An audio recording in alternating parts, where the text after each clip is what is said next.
Boa noite, amigos. Bom sábado. Aqui estamos nós de novo. 10º pôr do sol do nosso ano de 2020. E essa meditação também desse final de semana, dessa sexta-feira fantástica, porque vem falando pra gente de mais um dos nossos pioneiros que dedicou a vida para a pregação do Evangelho para que nós hoje pudéssemos conhecer o que conhecemos. O privilégio de servir. Procura apresentar-te a Deus aprovado, como obreiro que não tem do que se envergonhar, que maneja bem a palavra da verdade. 2 Timóteo 2, verso 15. Nosso personagem, Ennis Valentine Moore, nasceu em 1894 e morreu em 1935. Desde cedo, ali já com seus 23 anos, em 1917, ele se tornou evangelista e começou a sair pelas cidades para evangelizar. Ele nasceu em Anderson, na Indiana. E o que é muito interessante na vida desse carinha? Pouco tempo depois, em 3 anos, por conta da dedicação, de tudo que ele fez, ele já foi chamado para trabalhar aqui no Brasil. E aqui no Brasil, ele passou por alguns dos piores momentos, dos momentos mais difíceis da vida dele, porque, embora ele tenha feito muitos esforços para a expansão do Evangelho, pagou um preço muito alto. A gente pode dizer que pagou um preço muito alto. Assim que ele chegou, um filho dele, com cerca de 1 ano, faleceu, ficou doente e morreu em questão de meses, né? Ele pegou cólera, mais ou menos 1 ano, o menino pegou cólera e morreu. Então ele chegou aqui no Brasil e pouco tempo já enterrou um filho. E não muito tempo depois, trabalhando no campo missionário, ele sepultou outro filho, também na idade, a bebê ainda, também 1, 2 anos. Isso já em 1922. Então, poxa, perder 2 filhos bebês já seria um motivo tremendo para jogar tudo pro alto. Não, vou voltar para casa, esse país aqui não é para mim não. O Brasil naquela época tinha bem mais mata do que agora. Muitas doenças que hoje em dia a gente tem cura, hoje em dia tem aí vacinas, naquela época não eram. Então mata fechada, viajava pelas cidadezinhas e acabava passando por muita coisa, né? E por conta disso, ele podia até falar, não, é o seguinte, vou embora, Deus não me quer aqui, 2 filhos meus já morreu, ele não me quer aqui, vou embora.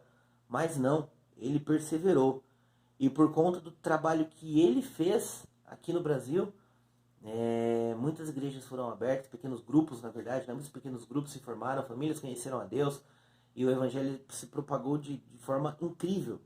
E ele sempre trabalhou na parte administrativa, mas ele deixava bem claro que o amor dele, a paixão dele era por pessoas. Então, mesmo trabalhando na associação, como presidente da associação, ele saía o tempo livre que ele tinha, ele ia para as cidades vizinhas e ele fazia campanhas evangelísticas. Eu imagino ele pregando nos palanquezinhos daquela época, imagino ele juntando as pessoas nas praças, juntando as pessoas nos locais de reunião e pregando sobre Jesus Cristo, falando sobre a breve volta do nosso Senhor Jesus. E o que é mais importante, ele não cobrava nada por isso, ele não recebia nada por isso. Muito pelo contrário, diz aqui o testemunho que ele muitas vezes pagava por isso. Hoje em dia a gente vê aí pessoas, me convida para cantar na sua igreja, eu vou na sua igreja, eu cobro aí tantos CDs e mais tanto dinheiro e vamos ver como é que faz. E, cara, você está se perdendo essa questão de se levar o Evangelho. Você recebeu algo de graça do Senhor, que é primeiro a salvação, a vida e o conhecimento da verdade, você levar isso, melhor ainda, usando seus talentos. O talento dele era pregar, o talento dele era falar de Jesus. E ele levava e pagava do bolso para que isso pudesse ser feito.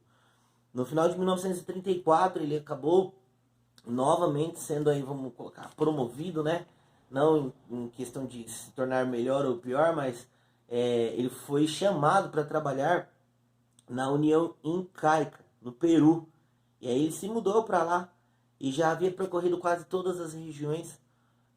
Decidiu ir para um lugar mais longe. A viagem ia demorar mais ou menos 1 mês.